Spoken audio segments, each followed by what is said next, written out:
Hi friends, ಎಲ್ಲರಿಗೂ ನಮಸ್ತೆ. Welcome back to ನಮ್ಮ ಖುಷಿ ಯೂಟ್ಯೂಬ್ ಚಾನಲ್. ನಾನಿವತ್ತು ಶೇರ್ ಮಾಡ್ತಾ ಇರೋ ರೆಸಿಪಿ ಕಡುಬು. ಇದು ಗೋಧಿ ಕಡುಬು ತುಂಬ ಅಂದರೆ ತುಂಬಾ ಒಳ್ಳೆಯದು ಹೆಲ್ತಿಗೆ, ಎಸ್ಪೆಷಲಿ ಬಾಣಂತಿ ಇರೋರಿಗೆ, ಆಮೇಲೆ ಲೇಡೀಸ್ಗಳಿಗೆ, ಯಾರಿಗೆ ಆದ್ರೂ ಅಷ್ಟೇ ತುಂಬಾ ಒಳ್ಳೆಯದು ಇದು.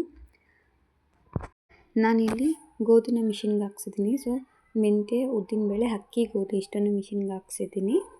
ಸೊ ನೀವು ಸೇಮ್ ಹೇಗೆ ಚಪಾತಿ ಹಿಟ್ಟು ಕಲಿಸ್ಕೊಳ್ತೀರ ಅಲ್ವಾ, ಸೇಮ್ ಅದೇ ಥರನೇ ಕಲಿಸ್ಕೋಬೇಕು. ಇದನ್ನು ಬೇಸಿಗೆ ಕಾಲದಲ್ಲಿ ತಿನ್ನಬಾರ್ದು, ಅಂದರೆ ಸಮ್ಮರಲ್ಲಿ ತಿನ್ನಬಾರ್ದು.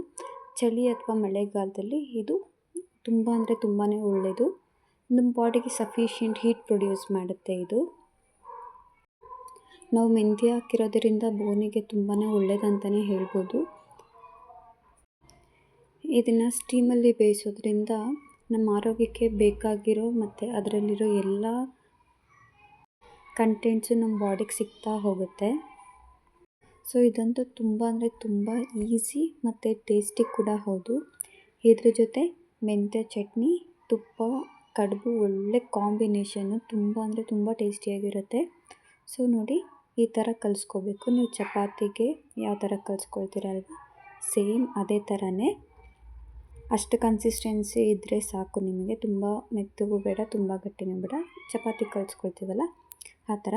ಸೊ ಇದಕ್ಕೆ ಸ್ವಲ್ಪ ತುಪ್ಪ ಬೇಕಾಗುತ್ತೆ. ಸೊ ತುಪ್ಪದ ರೆಸಿಪಿ ಬೇಕಂತಂದರೆ ನನ್ನ ಚಾನಲಲ್ಲಿದೆ, ಹೋಗಿ ಸರ್ಚ್ ಮಾಡಿ. ಅದು ಅಷ್ಟೇ, ನಮ್ಮ ಅಮ್ಮ ಮಾಡಿರೋ ತುಪ್ಪ ತುಂಬ ಅಂದರೆ ತುಂಬ ಟೇಸ್ಟಿಯಾಗಿದೆ. ಸೊ ಇದು ನೀವು ಪೂರಿಗೆ ತೊಗೊಳ್ತೀರಲ್ವ ಹಿಟ್ಟು, ಅಷ್ಟು ತೊಗೊಳ್ಳಿ. ಕೈಗೆ ತುಪ್ಪ ಸವರ್ಕೋಬೇಕು. ಸೊ ಅಷ್ಟು ತೊಗೊಂಡು ಉಂಡೆ ಮಾಡಿಕೊಂಡು ಮಿಡಲಲ್ಲಿ ಸ್ವಲ್ಪ ಪ್ರೆಸ್ ಮಾಡ್ಕೊಂಡು ಹಿಂಗೆ ತಿರುಗಿಸ್ತಾ ಹೋಗಬೇಕು. ನೋಡಿ ನಾನು ಯಾವ ಥರ ತಿರುಗಿಸ್ತಾ ಇದ್ದೀನಲ್ವ, ಆ ಥರ. ಇದು ಬೌಲ್ ಶೇಪಲ್ಲಾಗುತ್ತೆ. ಈ ಥರ ಮಾಡೋದ್ರಿಂದ ಕಂಪ್ಲೀಟಾಗಿ ಬೇಯ್ತಾ ಹೋಗುತ್ತೆ ನಿಮಗೆ. ಸೊ ನೋಡಿ, ಈ ಶೇಪಲ್ಲಿ ಬರಬೇಕು. ಆವಾಗ ಕಡುಬು ನಿಮಗೆ ಚೆನ್ನಾಗಿ ಬೇಯುತ್ತೆ. ಸೊ ನೋಡಿ, ಇನ್ನೂ ಒಂದು 2-3 ತೋರಿಸ್ತಾ ಹೋಗ್ತೀನಿ ನಿಮಗೆ, ಗೊತ್ತಾಗಲಿಲ್ಲ ಅಂದರೆ. ನಾವು ಮಾಮೂಲಿ ಪೂರಿ ತೊಗೊಳ್ತೀವಲ್ಲ ಅಷ್ಟು ತಗೊಂಡು ಸ್ವಲ್ಪ ಅಂದರೆ ಹೆಬ್ಬೆರಳಲ್ಲಿ ತುಪ್ಪ ತೊಗೊಂಡ್ಬಿಟ್ಟು ಡಿಪ್ ಮಾಡಿ ಈ ಥರ 4 ಫಿಂಗರಲ್ಲಿ ತಿರುಗಿಸ್ತಾ ಹೋಗಬೇಕು. ಇದನ್ನು ತುಪ್ಪದ ಜೊತೆ ತಿನ್ನೋದ್ರಿಂದ ಡೈಜೆಷನ್ ಚೆನ್ನಾಗಾಗುತ್ತೆ ನಮಗೆ. ಸೊ ಮೆಂತ್ಯ ಚಟ್ನಿನೂ ಇರುತ್ತೆ ಅಲ್ವಾ, ಅಥವಾ ನಿಮಗೆ ಯಾವುದೇ ಚಟ್ನಿ ಬೇಕಂದರೆ ಆ ಚಟ್ನಿ ಜೊತೆ ತಿನ್ಬೋದು. ಬಟ್ ಮೆಂತ್ಯ ಚಟ್ನಿನೇ ಒಳ್ಳೆ ಕಾಂಬಿನೇಷನ್ ಇದಕ್ಕೆ. ಇದು ಡೈಜೆಸ್ಟ್ ಆಗೋಕ್ಕೆ ಸ್ವಲ್ಪ ಕಷ್ಟ, ಅದಕ್ಕೇ ಇದನ್ನು ತುಪ್ಪ ಮತ್ತು ಮೆಂತ್ಯ ಜೊತೆ ತಿನ್ನೋದು. ಸೊ ಮೆಂತ್ಯ ಚಟ್ನಿ ನಾನು ನಿಮಗೆ ಮುಂದೆ ಹೇಳ್ತಾ ಹೋಗ್ತೀನಿ ಹೇಗೆ ಮಾಡೋದಂತ. ತುಂಬ ಅಂದರೆ ತುಂಬಾ ಸಿಂಪಲ್. ಮೆಂತ್ಯ ಚಟ್ನಿನೂ ಅಷ್ಟೇ, ಮನೇಲಿರೋ ಇಂಗ್ರೀಡಿಯೆಂಟ್ಸ್ ಅಷ್ಟೇ ಬೇಕಾಗುತ್ತೆ, ಜಾಸ್ತಿ ಇಂಗ್ರೀಡಿಯೆಂಟ್ಸ್ ಎಲ್ಲ ಏನೂ ಬೇಡ. ಸೊ ನೋಡಿ, ಈ ಥರ ಮಾಡ್ತಾ ಹೋದರೆ ನಿಮಗೆ ಚೆನ್ನಾಗಿ ಬರುತ್ತೆ ಕಡುಬು. ಬಾಣಂತಿ ಇದ್ದಿರೋಕ್ಕಂತೂ ತುಂಬಾ ಒಳ್ಳೆಯದು. ಹೆಣ್ಮಕ್ಳಿಗೂ ಅಷ್ಟೇ, ಬೋನ್ ತುಂಬ ಸ್ಟ್ರಾಂಗ್ ಆಗ್ತಾ ಹೋಗುತ್ತೆ. ಸೊ 1 ತಿಂಗಳು ಬಾಣಂತಿ ಎಲ್ಲ ಇರ್ತಾರಲ್ಲ ಅವರಿಗೆಲ್ಲ ಕೊಡ್ಬೋದು. ಇದು ತುಂಬಾ ಒಳ್ಳೆಯದು. ಇದನ್ನು ಒಂದು ಸಲ ತಿಂದು ನೋಡಿ, ತುಂಬಾ ಇಷ್ಟಪಡ್ತೀರ ನೀವು. ತುಂಬ ಟೇಸ್ಟಿಯಾಗಿರುತ್ತೆ. ಸೊ ನಿಮಗೆ ಯಾರಿಗೆ ಆ ಥರ ಬೌಲ್ ಶೇಪಲ್ಲಿ ಮಾಡ್ಕೊಳ್ಳೋಕ್ಕಾಗಲ್ಲ, ಸೊ ಅವರು ಈ ಥರ ಮಾಡ್ತಾ ಹೋಗಿ. ಬಟ್ ಈ ಥರ ಮಾಡಿದ್ರೆ ತುಂಬ ತೆಳುವಾಗಿ ಮಾಡಬೇಕು. ಬೌಲ್ ಥರ ಮಾಡಿದ್ರೆ ಒಳಗಡೆ ಎಲ್ಲ ಚೆನ್ನಾಗಿ ಬೇಯುತ್ತೆ. ಸೊ ಇದು ಸ್ವಲ್ಪ ಬೇಯೋದು ಕಷ್ಟ ಅಲ್ವಾ, ಅದಕ್ಕೆ ತುಂಬ ತೆಳುವಾಗಿ ಮಾಡ್ಕೋಬೇಕು. ಸೊ ಬರದೇ ಇರೋರು ಆ ಥರ ಮಾಡ್ಕೊಳ್ಳಿ, ಬರೋರು ಈ ಥರ ಮಾಡ್ಕೊಳ್ಳಿ. ನೋಡಿ, ಶೇಪ್ ಅಂತೂ ತುಂಬ ಚೆನ್ನಾಗಿ ಬಂದಿದೆ. ಸೊ ಈ ಥರ ಮಾಡ್ಕೊಂಡ್ಬಿಟ್ಟು ಒಂದು ಸೈಡಲ್ಲಿ ಇಟ್ಕೊಳ್ಳಿ. ಸೊ ಅದು ಒಂದು ಪಾತ್ರೆ ತಗೊಳ್ಳಿ. ಪಾತ್ರೆಗೆ ಸ್ವಲ್ಪ ಒಂದು 1/4 ಭಾಗದಷ್ಟು ನೀರು ಹಾಕಿ ಒಂದು ಕಾಟನ್ ಬಟ್ಟೆನ ಹಿಂಗೆ ಸುತ್ತಿಡಬೇಕು ಪಾತ್ರೆಗೆ. ನೀರು ಸ್ವಲ್ಪ ಕಾದಾಗಿದೆ ಅನ್ನುವಾಗ ನಾವೇನು ಕಡುಬು ಮಾಡ್ಕೊಂಡಿರ್ತೀವಲ್ಲ ಅದನ್ನು ಜೋಡಿಸ್ತಾ ಹೋಗಿ, ಒಂದೊಂದೇ ಜೋಡಿಸ್ತಾ ಹೋಗಿ. ಮೇಲೆ ಇಟ್ಟರೂ ಪರವಾಗಿಲ್ಲ, ಬೇಯುತ್ತೆ ಅದು. ಸೊ ಅದ್ರ ಮೇಲೆ ಇನ್ನೊಂದು ಪಾತ್ರೆ ಅಥವಾ ಬೇಷನ್ ಏನಾದರೂ ಮುಚ್ಚಿಟ್ಬಿಡಿ. ಸೊ ತೆಗೆದ್ರೆ ನಿಮಗೆ ಕಲರ್ ಚೇಂಜ್ ಆಗುತ್ತೆ. ಒಂದು 10 ಮಿನಿಟ್ಸ್ 15 ಮಿನಿಟ್ಸ್ ಬೇಕಾಗುತ್ತೆ ಇದು ಬೇಯೋದಕ್ಕೆ. ಸೊ ಈ ಥರ ಕಲರ್ ಚೇಂಜ್ ಆಗಿದೆ, ಫುಲ್ ಕಂಪ್ಲೀಟಾಗಿ ಬೆಂದಿದೆ ಅಂತ ಅರ್ಥ. ಸೊ ಇದು ಮೆಂತ್ಯ ಚಟ್ನಿ. ಕಡುಬಿಗೆ ಮೆಂತ್ಯ ಚಟ್ನಿ ತುಂಬಾ ಒಳ್ಳೆಯದು. ಅದ್ರ ಜೊತೆ ಒಂದು 2 ಟೇಬಲ್ ಸ್ಪೂನಷ್ಟು ತುಪ್ಪ. ಸೊ ಇಷ್ಟೇ. ತುಂಬ ಅಂದರೆ ತುಂಬಾ ಸಿಂಪಲ್. ಇದನ್ನು ಬಿಸಿ ಬಿಸಿ ಇರುವಾಗಲೇ ತಿನ್ನಬೇಕು. ತಣ್ಣಗಾದರೆ ಯಾವುದೇ ಕಾರಣಕ್ಕೂ ತಿನ್ನೋಕೆ ಹೋಗ್ಬೇಡಿ. ಬಿಸಿ ಕಡುಬನ್ನೇ ತಿನ್ನಬೇಕು ಯಾವಾಗಲೂ. ಸೊ ಇಷ್ಟೇ. ನೆಕ್ಸ್ಟು ಮೆಂತ್ಯ ಚಟ್ನಿಗೆ ಒಂದು 3-4 ಟೇಬಲ್ ಸ್ಪೂನಷ್ಟು ಮೆಂತ್ಯಕಾಳು ತೊಗೊಂಡಿದ್ದೀನಿ. ಸೊ ಇದಂತೂ ಡಯಾಬಿಟಿಸ್ ಇರೋರಿಗೆ ಆಗಲಿ ಹೆಣ್ಮಕ್ಳಿಗೆ ಆಗಲಿ ತುಂಬಾ ಒಳ್ಳೆಯದಂತ ಹೇಳ್ಬೋದು.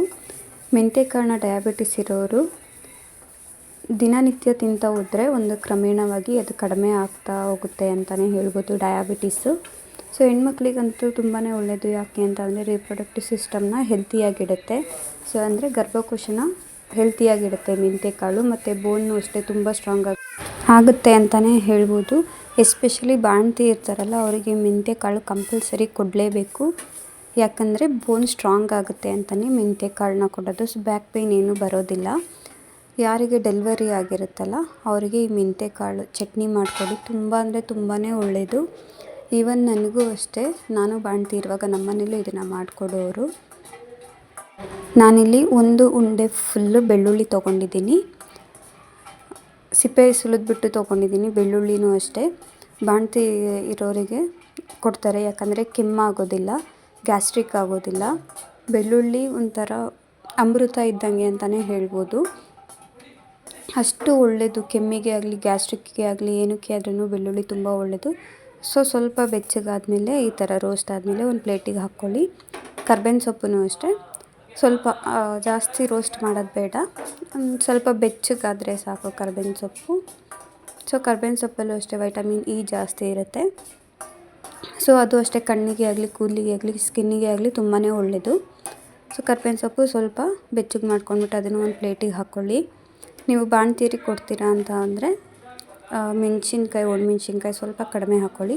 ನಾನಿಲ್ಲಿ ರೆಗ್ಯುಲರ್ ಕಡುಬಿಗೆ ಅಂತ ಮಾಡ್ತಾಯಿರೋದು ಇದು. ನಾನಿಲ್ಲಿ ಖಾರ ಇಲ್ಲದೆ ಇರೋ ಮೆಣಸಿನ್ಕಾಯಿ ತೊಗೊಂಡಿದ್ದೀನಿ. ಸೊ ಅದಕ್ಕೆ ಸ್ವಲ್ಪ ಜಾಸ್ತಿ ಇದ್ದೀನಿ. ನೀವು ಖಾರ ಇರೋ ಒಣಮೆಣ್ಸಿನ್ಕಾಯಿ ತೊಗೊಳ್ತಿದ್ದೀರಾ ಅಂತ ಅಂದರೆ ಸ್ವಲ್ಪ ಕಡಿಮೆ ತೊಗೊಳ್ಳಿ. ಇದನ್ನು ಅಷ್ಟೇ ಒಂದು ಪ್ಲೇಟಿಗೆ ಹಾಕ್ಕೊಳ್ಳಿ. ಸೊ ನೆಕ್ಸ್ಟ್ ಇಲ್ಲಿ ಅದೇ ಬಾಣಲಿಗೆ ಒಂದು 2 ಟೇಬಲ್ ಸ್ಪೂನಷ್ಟು ಆಯಿಲ್ ಹಾಕಬೇಕು.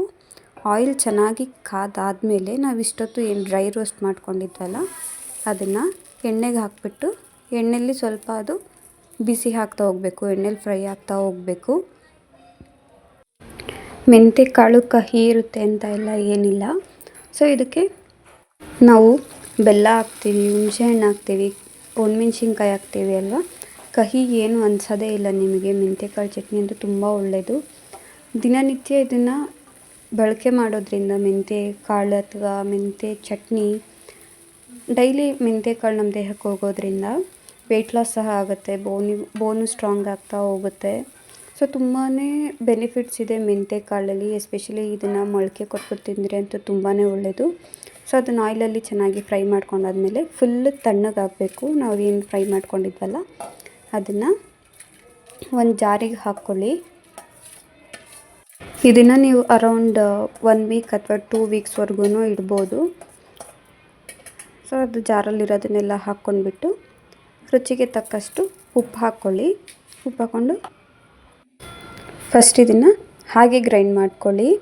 ಹಾಗೆ ಗ್ರೈಂಡ್ ಮಾಡ್ಕೊಂಡಾದ್ಮೇಲೆ ಸ್ವಲ್ಪ ಬೆಲ್ಲ ಹಾಕ್ಕೊಂಡು ನೀರು ಹಾಕ್ಕೊಳ್ಳಿ. ನೀರು ಹಾಕ್ಕೊಂಡಾದ್ಮೇಲೆ ಇನ್ನೊಂದು ಸಲ ಗ್ರೈಂಡ್ ಮಾಡ್ಕೊಳ್ಳಿ. ನಾನಿಲ್ಲಿ ಕಡುಬಿಗೆ ಮಾಡ್ಕೊಳ್ತಾ ಇರೋದು. ಕಡುಬಿಗಂತೂ ಒಳ್ಳೆ ಕಾಂಬಿನೇಷನ್ ಅಂತಲೇ ಹೇಳ್ಬೋದು ಇದು. ಸೊ ಇದೇ ಮೆಂತ್ಯ ಚಟ್ನಿ. ತುಂಬ ಅಂದರೆ ತುಂಬ ಈಸಿ. ಕಡುಬೂ ಅಷ್ಟೇ ದೇಹಕ್ಕೆ ತುಂಬಾ ಒಳ್ಳೆಯದು. ಎಸ್ಪೆಷಲಿ ಚಳಿಗಾಲದಲ್ಲೆಲ್ಲ ಇದನ್ನು ವೀಕ್ಲಿ ಒನ್ಸ್ ಅಥವಾ ಟ್ವೈಸ್ ಕಡುಬನ್ನ ತಿಂತಾ ಹೋಗಿ. ಸೊ ನಮ್ಮ ಬಾಡಿಗೆ ಹೀಟ್ ಪ್ರೊಡ್ಯೂಸ್ ಆಗಿ ಚೆನ್ನಾಗಿ ಆರೋಗ್ಯವಾಗಿರ್ತೀರ. So thanks for watching.